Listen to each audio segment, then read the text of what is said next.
Alguma vez passou pela cabeça como é que um juiz pega uma lei, uma coisa super geral, escrita lá num código, e transforma isso numa decisão que muda a vida de uma pessoa? Bom, a resposta para isso está num processo lógico muito poderoso que funciona quase como um motor invisível por trás do direito: a subsunção. Vamos dar uma olhada em como essa máquina funciona. Essa é a grande questão, o grande desafio. De um lado, a gente tem o Código Penal, que fala de roubo de uma forma bem ampla. Do outro, tem uma pessoa real, num dia específico, fazendo uma coisa específica. Como é que se cria a ponte entre esses dois mundos tão diferentes?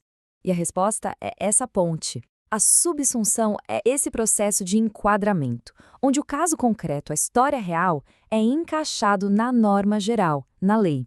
É como se fosse a peça que faltava num quebra-cabeça, sabe? E é isso que permite que a justiça seja aplicada de um jeito bem estruturado. Então vamos lá.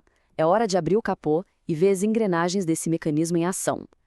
Para começar, vamos entender o que essa palavra, subsunção, realmente significa. Olha que legal, a própria origem da palavra já dá a dica. Vem do latim sub, que é sobe, embaixo, e sumere, que é colocar.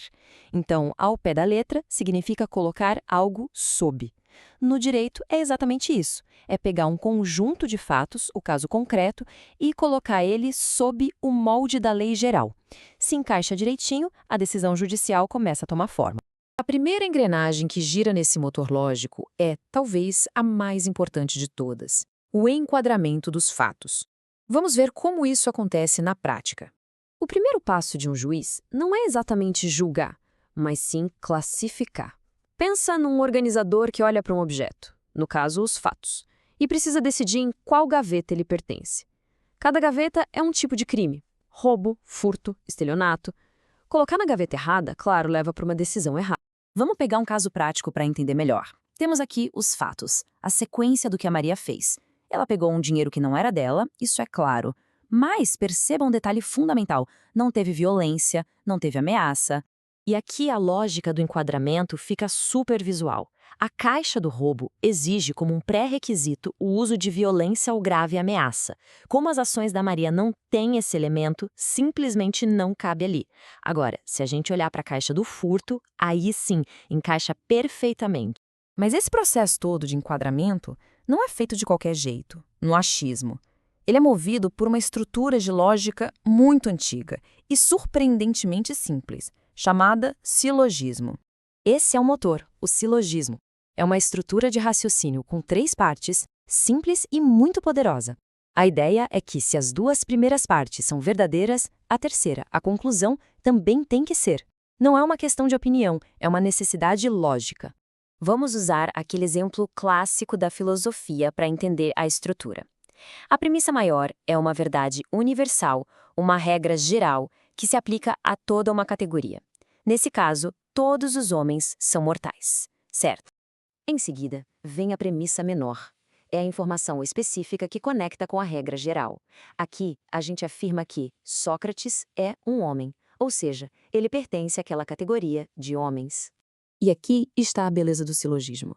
Se todos os homens são mortais e Sócrates é um homem, a conclusão de que Sócrates é mortal é inevitável.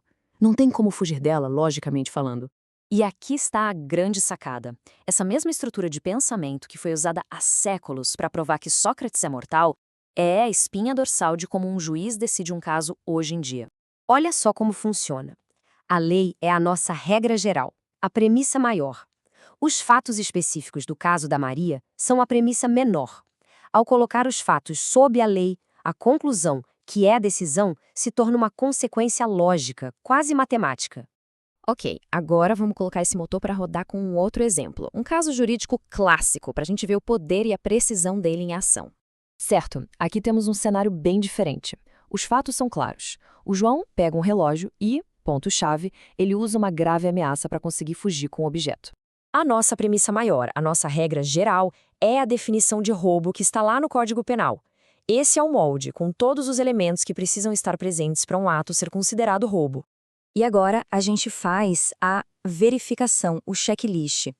A ação do João foi uma apropriação? Sim. O relógio era coisa alheia? Sim, da loja. Houve grave ameaça? Com certeza. A intenção era ficar com o bem? Sim. Ou seja, o encaixe aqui é perfeito. Com um encaixe perfeito desses, a conclusão não é mais uma opinião do juiz. Ela se torna o único resultado que a lógica permite. Os fatos foram colocados sob a norma, eles foram, enfim, subsumidos. Bom, tudo isso pode parecer um processo meio frio, quase mecânico, né? Mas as implicações disso para a nossa ideia de justiça são gigantescas.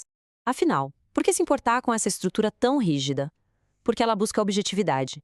Ela permite que qualquer pessoa possa olhar e verificar se a decisão seguiu a lógica correta. Ela nos protege de decisões baseadas no humor ou na preferência pessoal de um juiz.